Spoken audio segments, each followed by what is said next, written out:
qui aimerait bien être là, assister à toutes les réponses.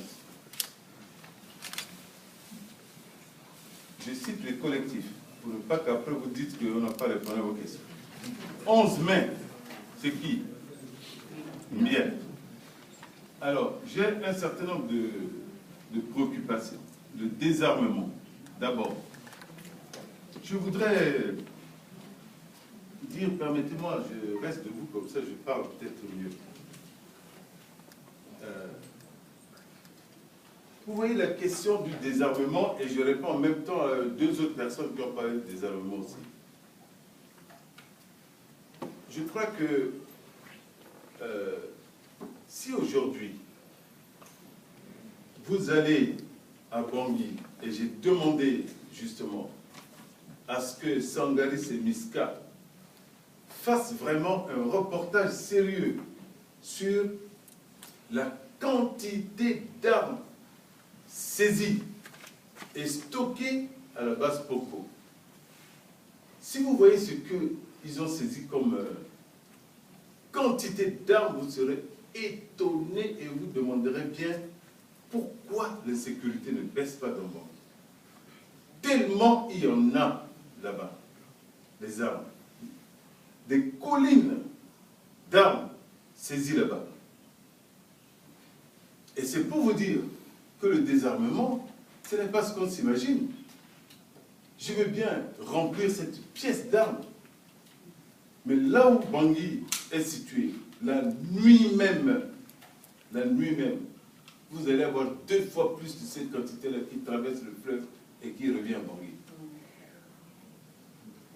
On nous demande de faire des désarmement forcé. Est-ce que quelqu'un a une idée de ce que c'est qu'un désarmement forcé? Aujourd'hui, j'ai parlé longuement à l'ambassadeur du Rwanda sur leur expérience. Et aussi aux ambassadeurs d'autres pays sur leur expérience en la matière. Désarmement forcé veut dire qu'on envoie Miska, Sangaris, gendarmes, policiers, cernés, quartier Bakondia par exemple. À 4 h du matin, on donne des coups de pied dans les portes et on fouille chaque maison, les dessous de lit, etc. Ça, c'est une forme. Moi, je vous dis, si on doit faire ça, ce n'est pas dans les maisons qu'on trouve les armes. Il faudrait également le faire dans toutes les collines qui vont de Bangui, dans tous les puits de Bangui, dans tous les fosses septiques de Bangui, dans les cimetières de Bangui, dans tout ce qui est inimaginable, comme plafond, comme je ne sais pas quoi. Qui, ici, est capable de faire ça? Dans quel pays au monde, à votre avis, on a déjà fait ça? Et si on fait ça, le lendemain, on casse toutes les portes de Bakondia, on rentre dans les maisons, on les met en l'air, machin, il y aura 10 000 morts dans Bangui. Qui est prêt à payer le prix de 10 000 morts à Bangui? Moi, Premier ministre de la République centrafricaine, je ne suis pas prêt pour ça. Je ne suis pas prêt. Deuxième forme de désarmement forcé, et c'est là où on peut nous faire des reproches, et je serai d'accord, c'est d'empêcher toute personne qui se trouve dans la rue avec qui, en dehors de sa maison, avec une arme, de continuer à se promener avec ou de l'utiliser. Pour ça, vous avez besoin de beaucoup de militaires. Nous n'avons que 2000 Sangaris pour l'ensemble du territoire, 6000 Miska, à peine 1000 et quelques gendarmes et policiers dont 90% ne sont pas armés, et nous avons aujourd'hui des FACA, à peu près 8000 FACA, qui ne sont pas armés, donc, qui officiellement ne sont pas armés. Il faut qu'on se mette d'accord là-dessus. Officiellement, ils ne sont pas armés. Nous n'avons pas aujourd'hui les moyens de couvrir l'ensemble du territoire pour cela. Et pour cela, le gouvernement est en train de faire un travail. Le désarmement qui a eu jusqu'à maintenant a été justement ce type de désarmement. Quelqu'un a dit tout à l'heure qu'au début, quand Sangaré est arrivé, c'est ce qu'ils ont fait ci et ça, ils ont ramassé beaucoup d'armes. C'est vrai. Pour des raisons de tactique, on s'est retrouvé et on se retrouve de temps en temps dans des situations où simplement on ne peut pas toujours désarmer comme on le dit ici, où on trouve en pleine ville de Bambari, par exemple, un camion rempli de Séléka armés jusqu'aux dents, et puis on veut le désarmer, là, sur place. Deux fois, il faut choisir. Ou bien on crée une situation où il y aura des tirs de tous côtés. Eh bien, il y aura des morts, avec les conséquences, évidemment, pour la réputation du gouvernement et aussi pour la population, les risques de soulèvement et de débordement. Hein. Ou bien, quand on laisse ces gens, on les raccompagne, on leur dit de quitter les lieux. Armés. Nous avons l'autre situation où on nous reproche de ne pas désarmer les Séléka qui sont cantonnés.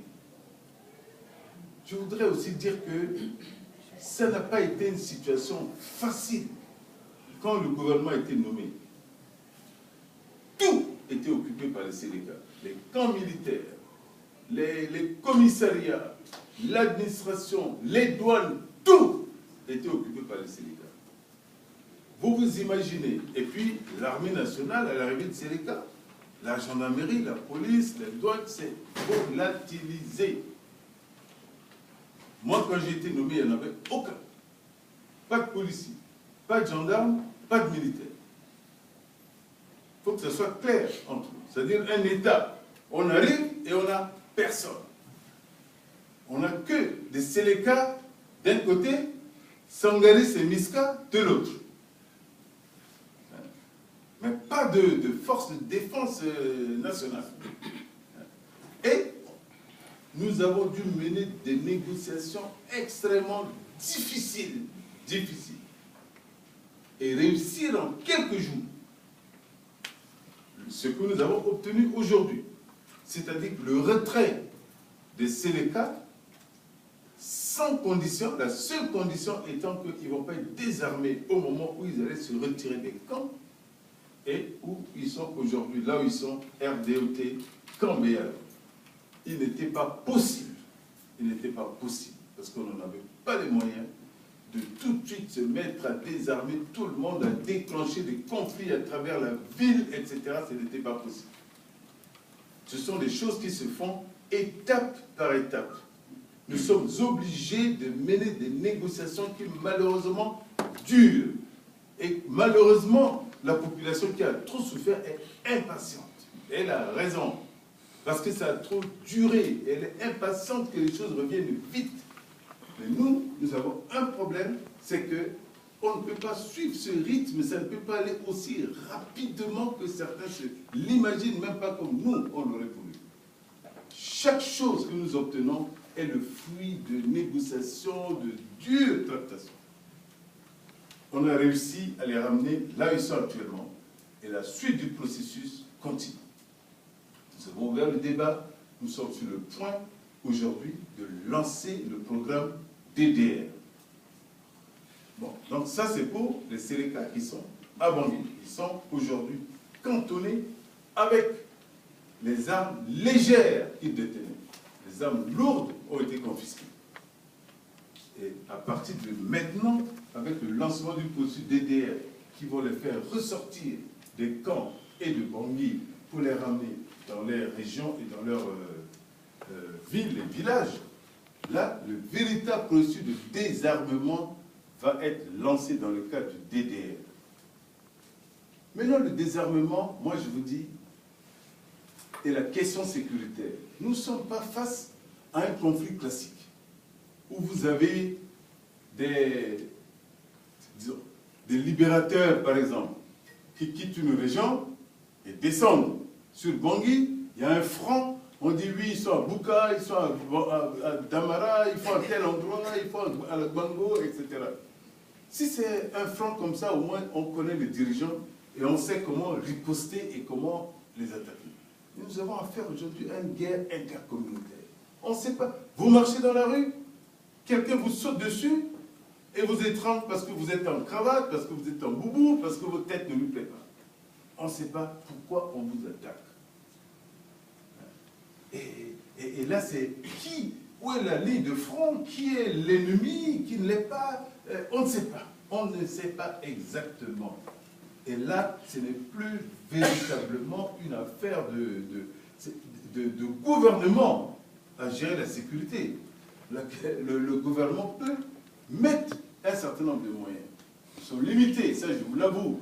Hein, je vous l'avoue. Nous sommes limités. Mais la population doit s'impliquer, mon Dieu. À l'époque, quand j'étais jeune, quelqu'un volait quelque chose dans un quartier, tout le monde sort, hé, voleur, voleur. Tout le quartier se lève, on serre le quartier, on l'attrape. Hein? Des fois, les gens allaient jusque loin, lui faire avaler du ciment et de l'eau, et puis bon, ben, on le laissait partir. Ou bien on le prend, le remet à la police. Mais vous avez vu ce qui se passe aujourd'hui? Eh bien non.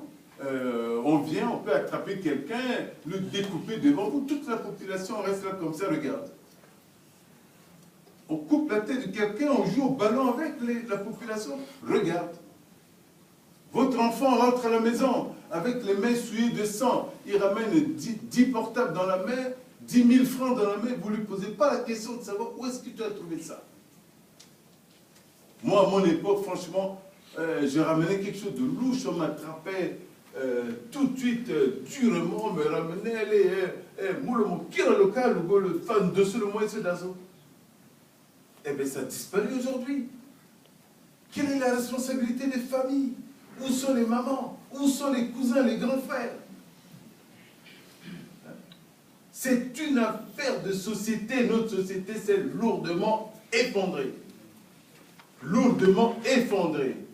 Essayez aujourd'hui d'aller à Bangui et demander à la gendarmerie d'aller arrêter quelqu'un à Boïrak. Essayez un bandit vole quelque chose, fuit dans Boïrak. Allez, on dit gendarmerie, poursuivez-le, allez l'arrêter. Vous qui disiez tout à l'heure, arrêtez-le. Vous voyez? Vous allez aller, mais vous allez avoir la moitié de la population contre vous. Tout le monde va se lever à la gâte, non, Mozalo. Mais qui est complice dans ce qui se passe et qui ne l'est pas? Hein? C'est ça la question. La question du désarmement n'est pas de faire du désarmement forcé aujourd'hui. Vous faites désarmement forcé, la grenade coûte 125 francs à Bangui. Hein? 125 francs. Hein? Le maire Dodo est là, je suis allé chez lui, moi je vous montre sur mon iPad les quantités de grenades. Hein? Qu'on ramasse, et tout ce qu'on a ramassé dans les mains, et à ramasser combien? Dans tous les arrondissements. 125 francs, vous achetez les grenades. C'est l'arme la plus dangereuse qui soit. Ouais. Vous pouvez en ramasser autant que vous voulez, tant que les gens n'ont pas adhéré au processus de paix réellement. La nuit même, vous en aurez encore plus. On nous dit oui, je ne sais pas qui c'est qui a critiqué implicitement là, le désarmement volontaire. Du genre, oui, on connaît le résultat. Mais c'était un résultat extrêmement positif, monsieur. C'est vous? C'est moi, oui. Le résultat, vous pouvez en penser ce que vous voulez. C'était une opération de communication d'abord. Pas une opération de récupérer des armes. Moi, je ne suis pas intéressé par récupérer des quantités d'armes. Parce que je sais que je peux en récupérer 1 million. Ça reviendra. Le lendemain, j'en ai 3 millions dans le pays. Le stock de Jean-Pierre Bemba en RDC est là, intact. Intact. À partir du Cameroun, vous avez tout ce que vous voulez. Les frontières sont poreuses. Il ne s'agit pas de ça. Il s'agit aujourd'hui de convaincre les Centrafricains qu'on revienne à la vie d'avant. Avant, les gens avaient des armes dans leur maison. Il y avait des gens qui avaient des revolvers, des gens qui avaient des fusils de chasse. Est-ce que qui d'entre vous ici se sentait menacé par ça? Ça ne gênait personne. Hein? Ça ne gênait personne.